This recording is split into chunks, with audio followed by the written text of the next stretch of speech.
YouTube Ozzick in the Goat House is back with some bold predictions for NFL Week 5 sent in by you guys through our Twitter. A lot of you trying to get involved. I appreciate you very much. I go through and just pick the ones I like. We can't do every single one here. We'll be here all day. But yeah, appreciate everyone. Looking for, it's a weekly video. Looking for bold predictions for that week. Some of you giving me long-term predictions. Kind of just going with the weekly bold predictions here, the hot takes. So I'm going to take a look at these, break them down, see if I think they're going to come true or not.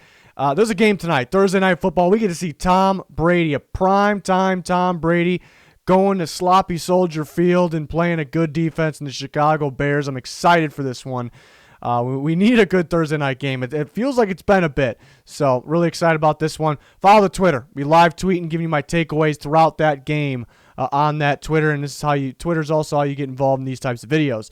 Instagram, podcast, Patreon, plenty more. Trying to reach 60K subscriber goal. We got power rankings, picks, score predictions. We got you covered with the NFL content. So I think it'll be worth it if you subscribe.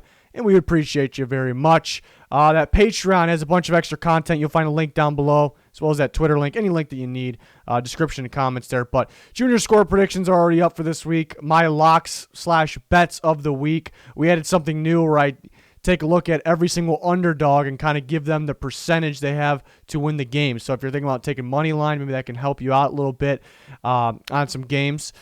College football score predictions will be added, and we'll take a look, see if there's any money line picks for college football as well. Updated playoff predictions will start in the very near future, and once we start those, they'll be updated every single week. So I'm excited about that. Bonus content, Discord access, always adding more. So check it out. Link down below. Be much appreciated if you just take a look.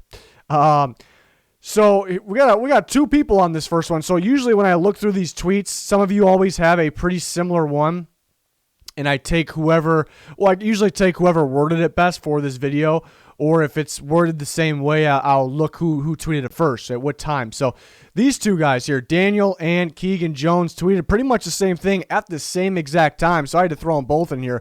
But they're basically saying the Titans will have to forfeit. They're forced to forfeit here due to the protocol, going against protocol or the violations or just careless action. So they both basically saying the same thing here. So what are what we're saying here? What are the chances the Titans have to forfeit here? Is that a bold prediction? Is it realistic?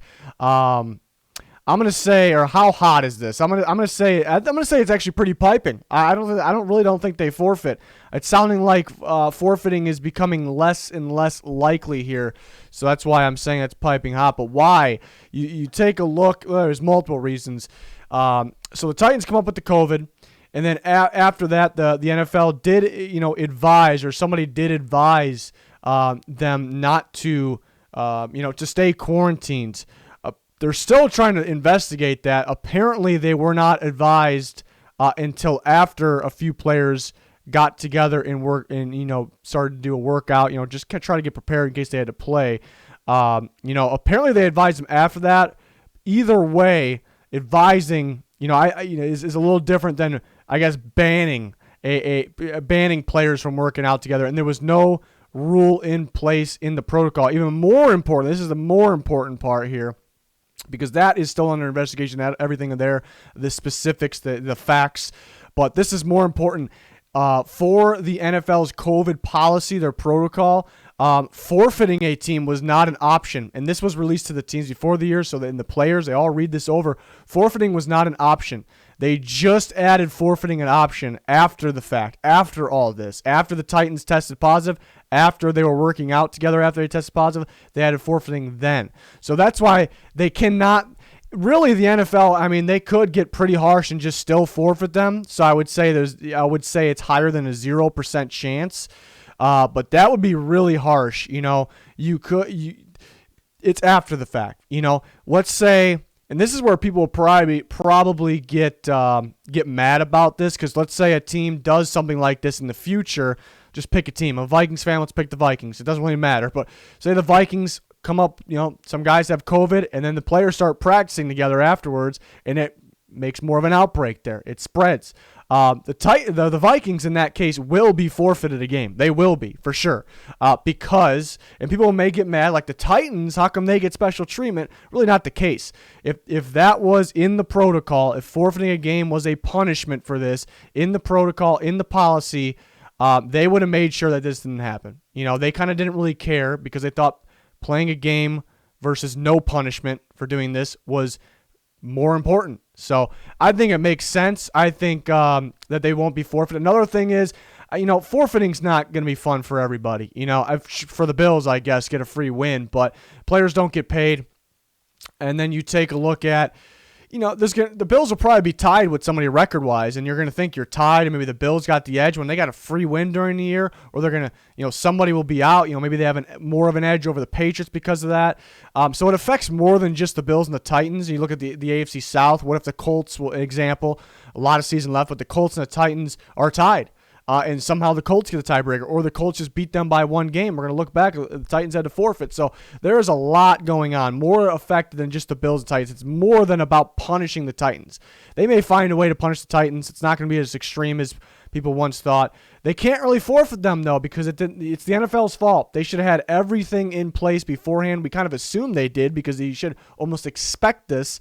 So the NFL, it's not really the Titans' fault. It's more the NFL's fault. But the Titans could have been a little smarter, for sure. They did some things that weren't smart, and they probably could have avoided this as well. It sounds like the spread started from actually a linebackers coach. So they could have been a little more careful there. You can't really blame the players from the start, but they did do some careless things. So I think it's pretty piping. We spent a lot of time on this one. I think it's pretty piping to think they'll forfeit at this point. I won't call it 0% though.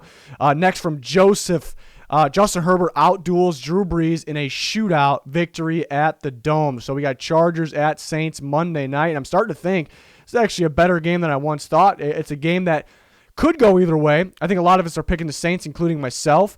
So I'm not predicting this to happen, but it definitely can happen. And Drew Brees got a little better last week, looked a little more impressive, but it wouldn't be a shock to all of us if Herbert kind of out-duels him, throwing the ball downfield. Can he take care of the ball the entire game? Not kind of cost him in the end. Can he do that? I'm gonna call this. This is tough. Justin Herbert out-duels Drew Brees in a victory. So kind of two things that I'm gonna call it. It's a little hot, but I do think it's realistic. I almost went warm here, which would mean a much more realistic. I'm going to call it a little hot, though, still, because I did pick the Saints, and I do think Drew Brees, so I got two going the opposite way. I think Drew Brees plays the better game. I think the Saints win. But the Chargers actually have, I'm kind of more on board. The Chargers have more of a shot than most people out there, unless people are picking the Chargers. But I think this is possible. It's realistic. A little hot for, both these things to happen here, though, but definitely a good one.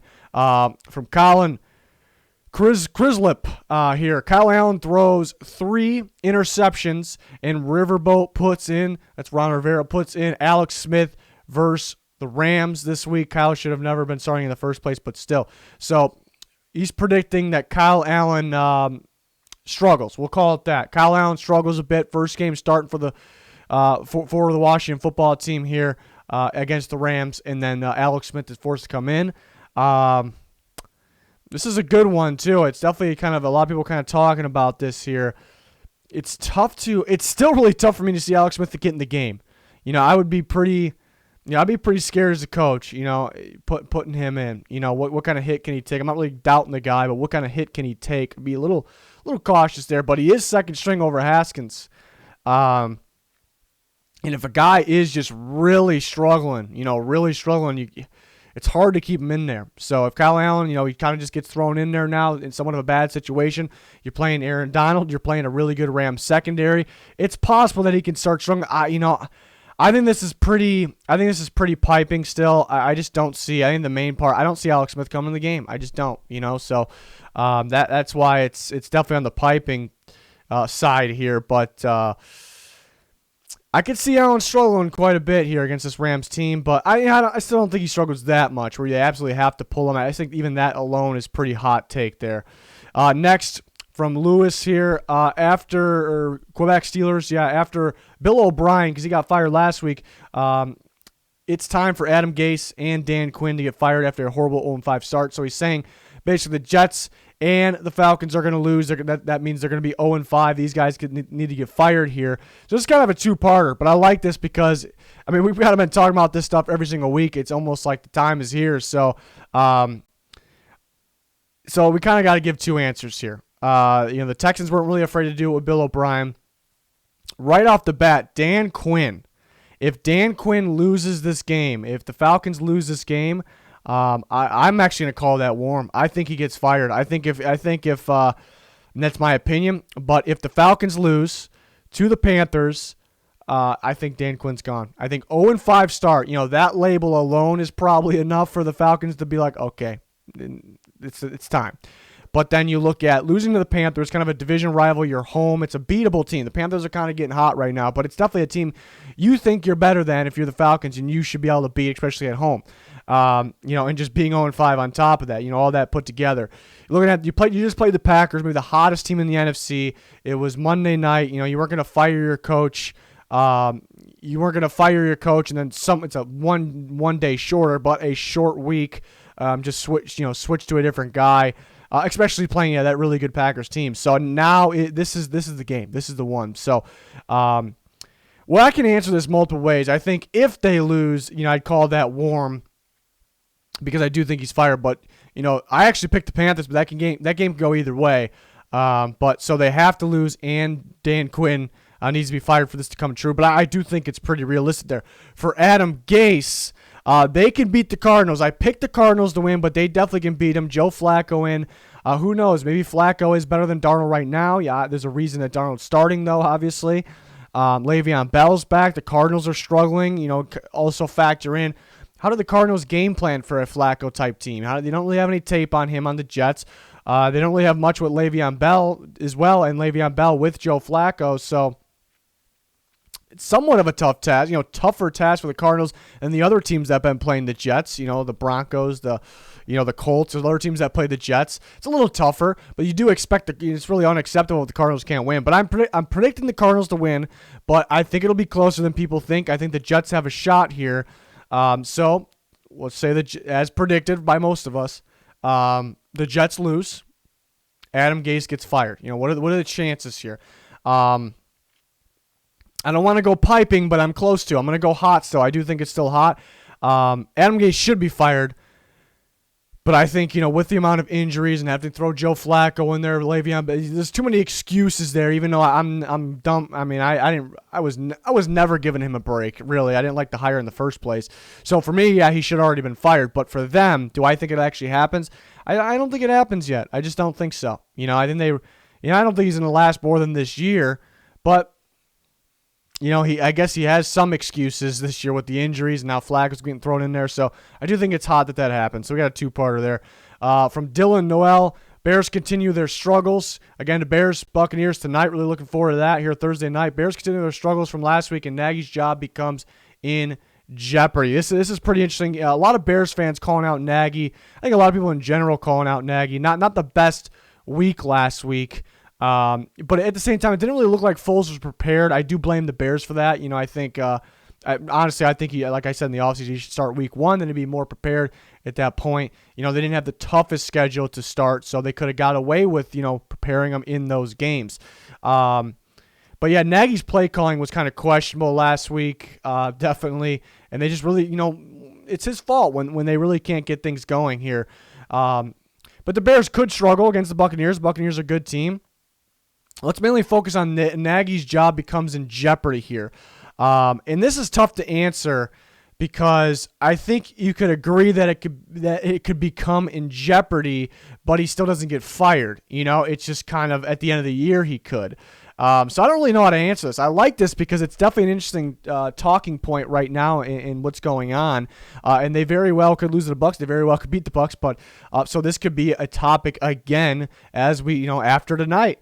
But I don't know how to answer this. I think, okay, if we want to say, does in jeopardy mean like he could be fired sooner rather than later, like right now?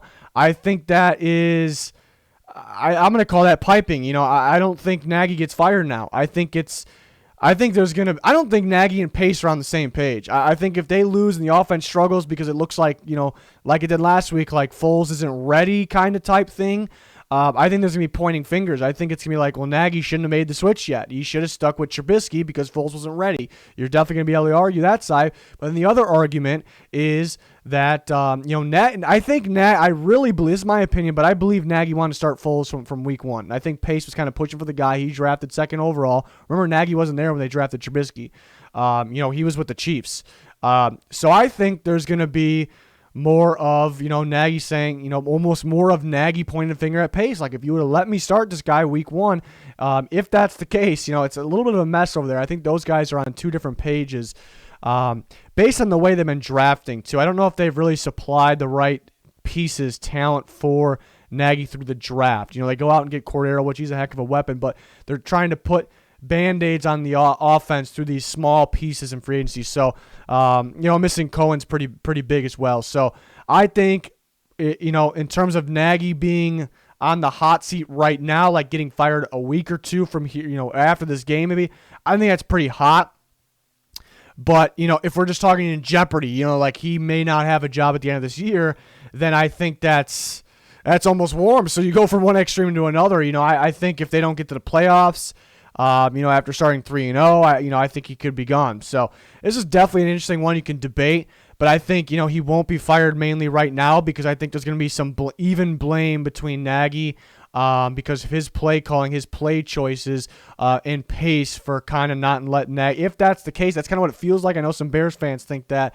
But also Pace hasn't really supplied, Nagy with the all-around, best talent offensively. It seems like their focus continues to be on the defense and getting some pieces here and there offensively, that aren't the strongest pieces. So we'll see. We'll see what happens here Thursday night. They definitely a winnable game. Kyle Smith, Kareem Hunt, and Jonathan Taylor combined for over 250 yards between them. Not scrimmage yards, so he's just saying rushing yards. 250 combined. Yes, I said it. Love your vids, by the way. Keep doing you. Appreciate you, Kyle. You take a look at Kareem Hunt, Jonathan Taylor, combined rushing yards 250. So that's 125 apiece there. I think that's that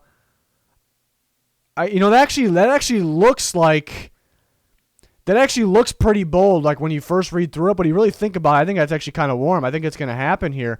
I think it's tough because the Colts defense is so good. They're stopping to run first, or they're tight in coverage, so they can slow down Kareem Hunt. They don't have to worry about Nick Chubb. They can slow down Kareem Hunt. I guess it's a tough part because they're gonna give a lot of handoffs to Dearness Johnson. A lot of runs to him, so that Hunt will be involved in the passing game. But I think Hunt's good enough here where he can get 125 yards or 100 yards, and Jonathan Taylor can get 150 on the the more I'm thinking about it, it might be I might be going bold, calling it warm. But I think the Browns defense a little on the weaker side. I think Jonathan Taylor can run pretty well. Maybe it's pretty hot still. Maybe it's more realistic. So I'm changing my opinion here, but I do think it could happen. I think it's a little tough. The Colts catch a break with no Nick Chubb. Obviously, the Browns would rather have Nick Chubb, but at the same time, I don't know if the Colts really know what to expect now. So that could actually be. Obviously, the Colts caught a break with no Nick Chubb, but at the same time, how do you what do you expect here? How many times are they going to run the ball at Kareem Hunt? They're going to be more likely to run like they usually do, or they're going to come out throwing? You don't really know what to expect. So I think that being said, I think Kareem Hunt could have a pretty big day. That's a pretty good one. That's definitely one I'm just really looking for that game in general there. Next, from Stephen Paul, Steelers sack Wentz 10 times. And it's Jalen Hurts time from here on out, injured or bench, whether it is for Wentz. All right, yeah, this is definitely on. This is definitely piping. That's we're on fire here, but at the same time, I kind of like it because there's some things that could happen here. He's not going to get sacked 10 times, but he probably will get sacked an insane amount of times. I don't think 10 times. That's ridiculous, but it's insane. But I think he could be sacked quite a few times. They're looking at 6. Can we even push it more than that? Then we're starting to get close to 10. But I don't think we're gonna get to 10. And could it be Hurts time? If Wentz is really struggling right now, I don't see them benching him. But yeah, I guess the injury comes into question too. But he is really struggling. But I do think it's piping. Yeah, I don't think that many sacks happen, but expect a lot of sacks. Are we gonna? They're trying to throw in Hurts in there with Wentz. That hasn't really been working out. Some, I don't want to say fluky, but almost fluky things are kind of happening. I mean, with the bad snap by Kelsey, it's kind of rare, but he had 2 bad snaps. Yeah, maybe we'll see more Hurts. I'm looking forward to see what Doug Peterson's got there, but yeah, that's pretty piping. But that's why I kind of like it, though, because it's piping at the same time, but there's some things we kind of can look out for here, some main talking points, like Wentz getting sacked a lot, and are we going to see some Hurts? Are we going to see some of them, actually play quarterback without Wentz in there, or are we just going to see him with Wentz, or maybe they're just going to remove that altogether because it hasn't really worked. We're going to see. Dalton Colby, Gronk gets 150 yards receiving and 2 touchdowns with no O.J. Howard. So this is interesting, too. The Bucs and Gronkowski, they play tonight against the Bears Thursday Night Football, and O.J. Howard goes down. They kind of been keeping Gronk quiet. They kind of talked about it, and I kind of predicted that, too. I kind of thought they would, take it easy on him because they don't want him hurt, for the stretch of the season in the playoffs. And they have other pieces at tight end, so they can afford to do that. The Patriots really couldn't afford to do that. Well, at one point they could, but he was healthy back then, way back. But they couldn't afford to do it the later years there. So the Buccaneers could do it because they have other pieces. They got Brayton Howard. So they were taking it easy with Gronk. Pretty smart. He's a good blocker, using the block. Now O.J. Howard goes down. You got Gronk and Brate. Both guys can go off. Another factor here, 150 yards is a lot. 2 touchdowns, I think very realistic. But both 150 yards and 2 touchdowns. Do I want to say piping? Hot, piping hot. We're kind of in there. I just don't think he gets the 150 yards, so I'm going to say piping, but the 2 touchdowns is very realistic. If you said 2 touchdowns and 100 yards, I think that 50 yards is that much of a difference where I would actually call it, I would almost call it warm, maybe real hot, a little hot, but realistic. I think that's very realistic.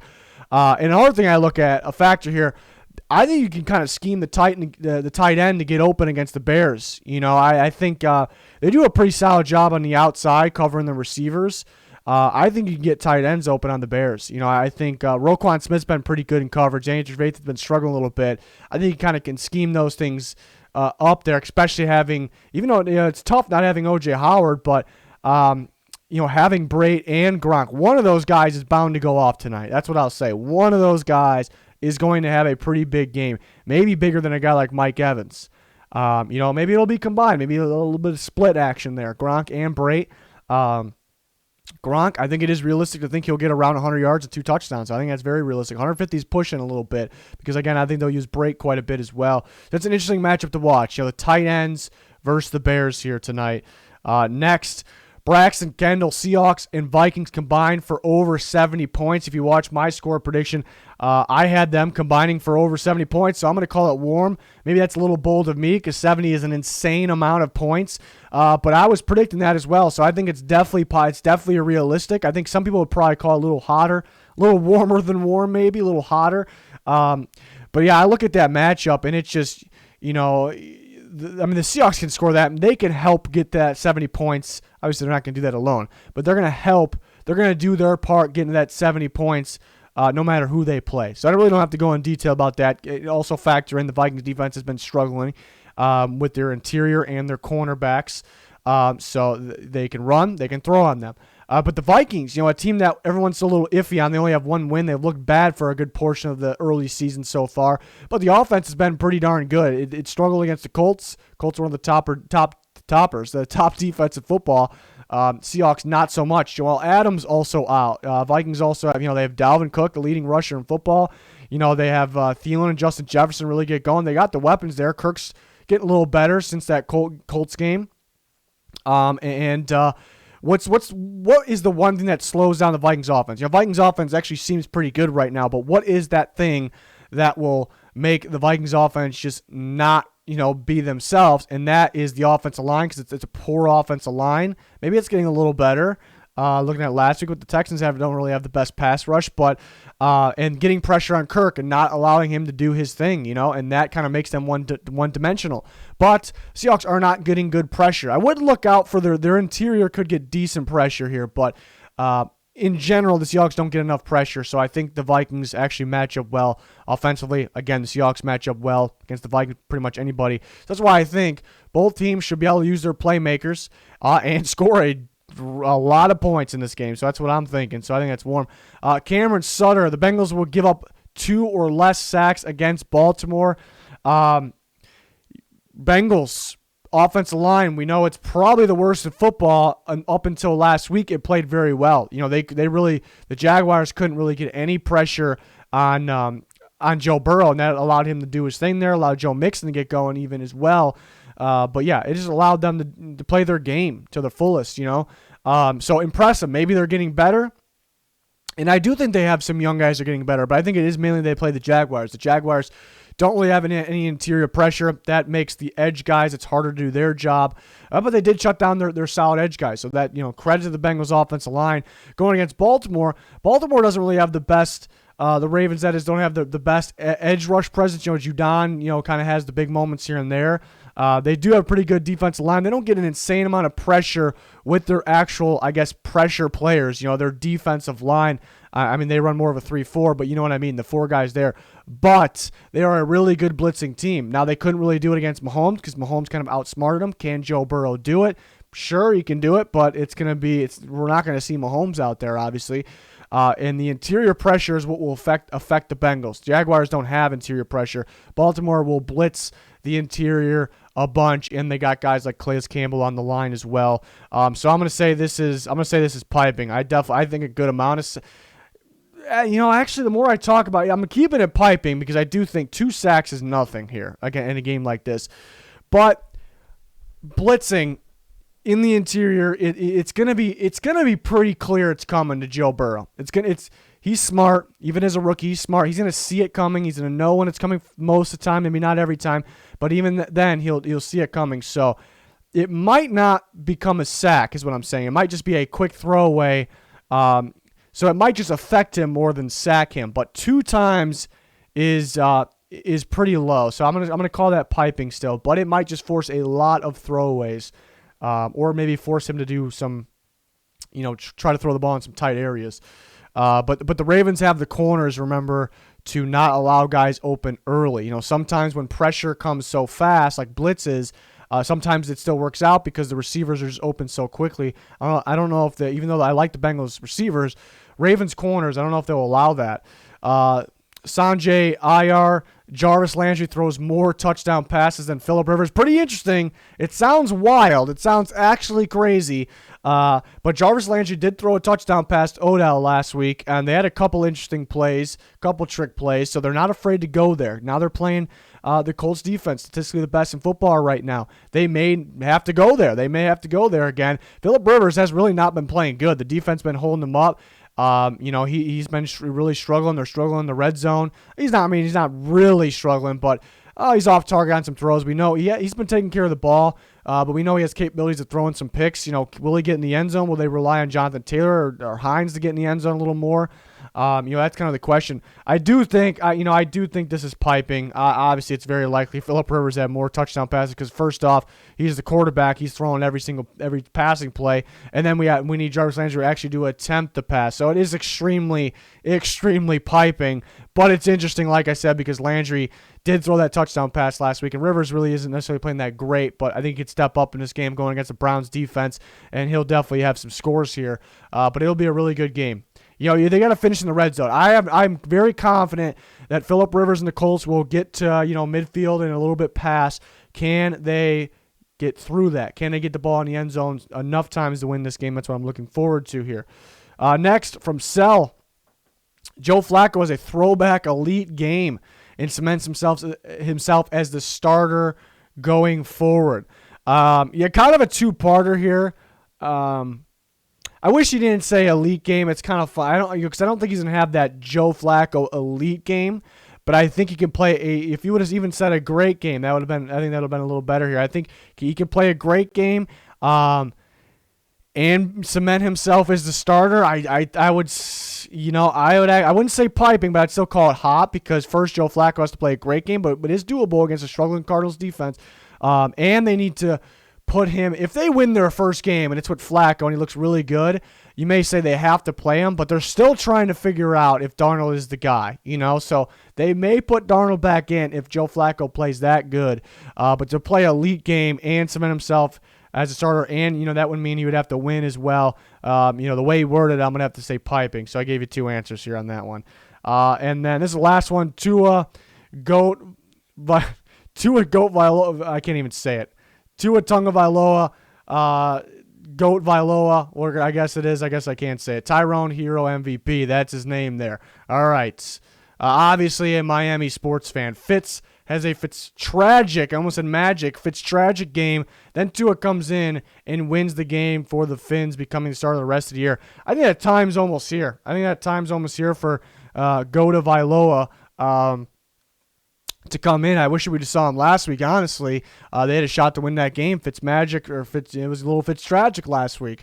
There's too many interesting, there's too many strange, we're changing everyone's name too much. I'm kind of confusing myself. But, I think, Fitzpatrick can have a Fitztragic game against the Niners here. He could struggle a little bit. Okay, this is definitely piping. Now I'm reading the rest of it in my head here. It's definitely piping because it's realistic that Fitzpatrick can. I'm still confusing myself. Fitzpatrick can struggle a little bit. Tua coming in though, I don't know if they really want to put Tua in, especially against the Niners defense. And they'll wait for a better time, but maybe it's somewhat realistic. But then he has to come in and then win the game, so they're probably gonna be at the beginning beat up pretty bad for Fitz to be taken out and Tua to be putting in. And then he's going to have to come back against a pretty good Niners team. I know they're beat up. They're not as good as they can be. I think a lot has to happen here. But I'm still waiting for that Tua time to come. I think it's pretty soon. Again, I wish it would have been tough to take out Fitzpatrick, after dominating the Jaguars going into last week. But they were in that game. He kind of hurt them a little bit. Again, I think that would have been a pretty good moment for Tua because the idea of coming in a winnable game, and then going against Russell Wilson to potentially beat Russell Wilson, is big, and that's a big momentum boost too. And usually you don't want to throw your quarterback, you don't want to throw that rookie quarterback in that situation, that moment. But the Seahawks defense, he wasn't really going against Russell Wilson. He was going against that Seahawks defense without Jamal Adams, and I think that would have been a good situation. But I'm not blaming the Dolphins for doing that. It's kind of. Fitzpatrick, they were in the game. They didn't want to kind of do too much. He just came off a really good win against the Jaguars, so kind of understand it, but still waiting for that Tua time, still waiting for it. I would have started him week 1 as long, unless he was not fully healthy. We don't know for sure. They were saying he was fully healthy, but we don't know. That's just me. So that'll do it for bold predictions video. We'll be back with these every single week here. We got plenty of other videos like this, but we got plenty of videos predicting each game every single week, score predictions, power rankings as well, plenty more. So smash that like button, subscribe, turn notifications on so you don't miss a thing. Again, follow that Twitter. It's a must follow there. Always talking live during games. We got Thursday Night Football tonight, so check it out. Link down below. It's going to do it for this one, though. Thanks for watching. Goodbye.